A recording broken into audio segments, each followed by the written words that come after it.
You know what I mean? Yeah. The world we live in is a living, communicating code. Only difference is some see it, some don't. And the separator that determines whether you see it or whether you don't. And I don't like the word see it, because see it means you like, oh, I see something and you don't, I'm smarter than you or something. What I'm talking about is actually to feel it, to experience it. Because a lot of the reason why I do things like this, because all my life people said everything happens for a reason, or they said there's a purpose behind everything. And growing up, I said, well, I want to understand it. You know what I mean? I want to understand it. So now, what happened is, when we were in the spiritual, in a place of oneness with the Creator, right? Yeah, I'm just writing like a circle. What happened when we began to come down here through all these chains of life, right?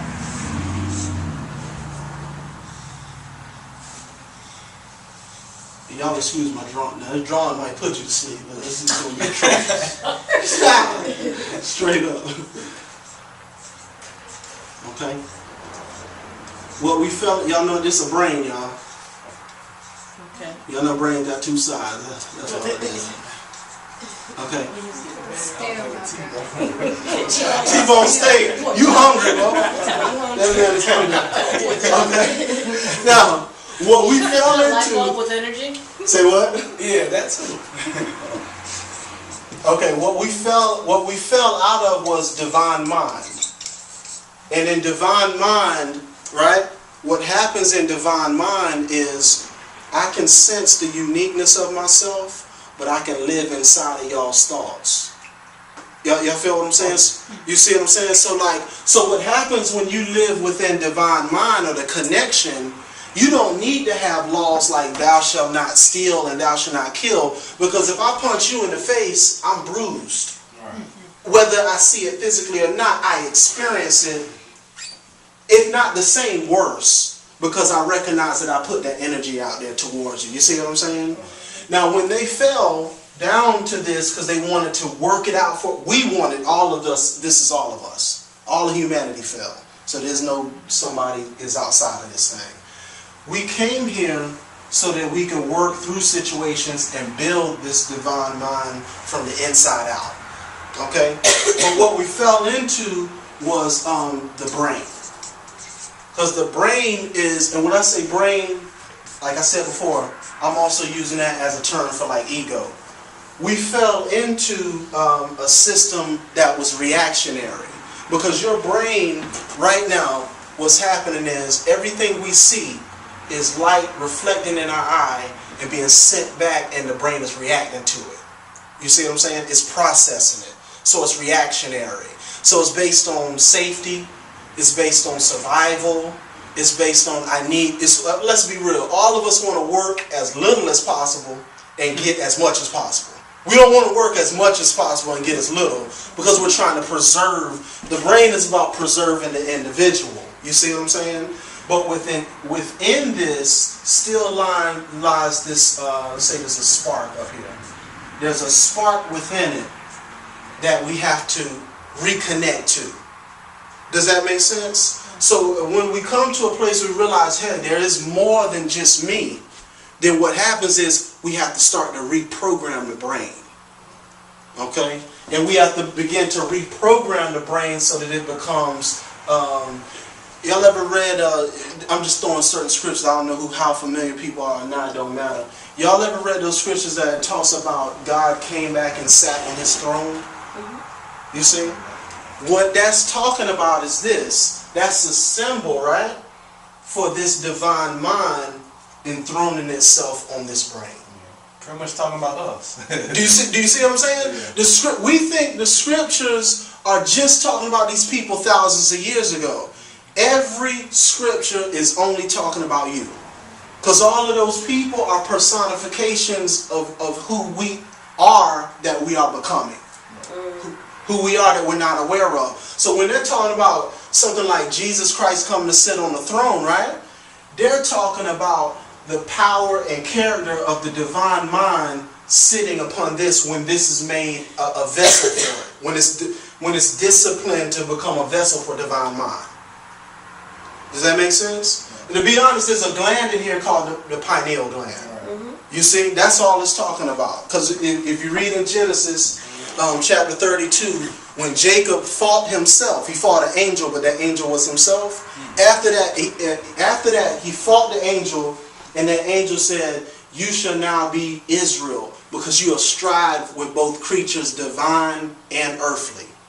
And then after that, Jacob said, "I will call this place," called it Peniel. Oh yeah. You see that? Have y'all ever heard that?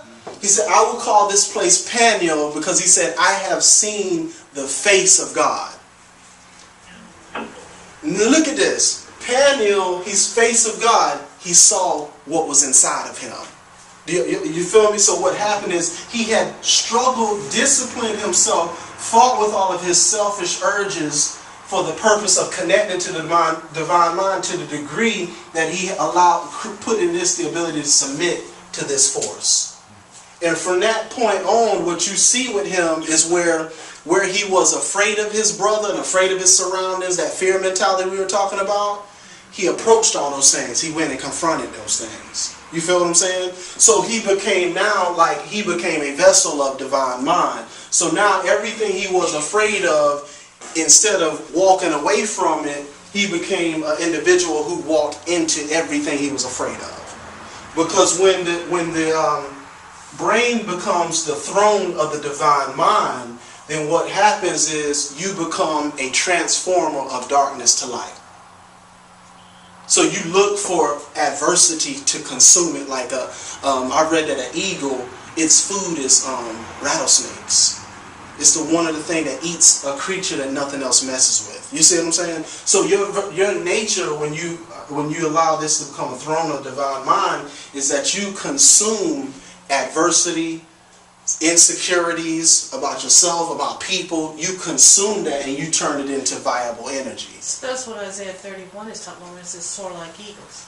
Yes, because an eagle consumes things that people are afraid of, and that's inside of you. You got another thought? Yeah, I need to go back for something that just kind of crossed my mind. Divine mind, where you have us, that was unity, oneness, right? Everybody, we were all.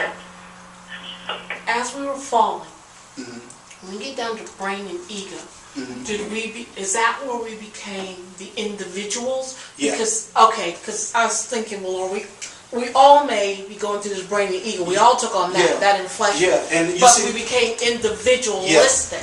Yeah, and see where we were in oneness and everything, and part of us was a feminine portion. And I got you, Nikki. And part of us was a male, but we did not see ourselves as separate. Right. Because we live down here as dualistic. Right. So everything's like, oh, toilet seat up, toilet seat down. That'll never be resolved down here. It can't. That common sense will never resolve whether the toilet seat is up or down. And it don't matter how much a man explains to a woman, like, why don't you just look before you sit down, because I do. She going to be like, why don't you just put it down so I don't. You see what I'm saying? That comes from down here. You see why relationships can't be resolved without the energy of this? Because see, up here, instead of it being dualistic and a battle between the two, it was something called complementarity. Exactly. They understood that it was one force. So what happened is, even when you start to connect and you deal with the opposite sex, right? You know that your life is within them, and that's how you find your strength. You feel what I'm saying? Yeah, it's like the same thing you said where if you hit him, you get bruised. Exactly. So a lot of times, like, and I'm going to just go on this little kick for a second about relationships in the physical earth, right? Relationships in the physical earth, the reason men and women are drawn to each other is because they're trying to re-enter into this completion. But they need what? And I'm going to be real. They need the adversity of coming together down here to produce that charge to bring this down. Because see, men and women don't get together just buy each other flowers. Right. That's enough to trick us to get into some kind of commitment with each other. Because everybody know when you first date, you're doing everything, man. But the Creator allows that kind of chemical thing so that you can get onto that mission. Because the mission is, because we're opposites, is to understand that there are opposite forces within us, right? Give and take, but to understand that we're coming together to build about that unity. if that makes sense. So instead of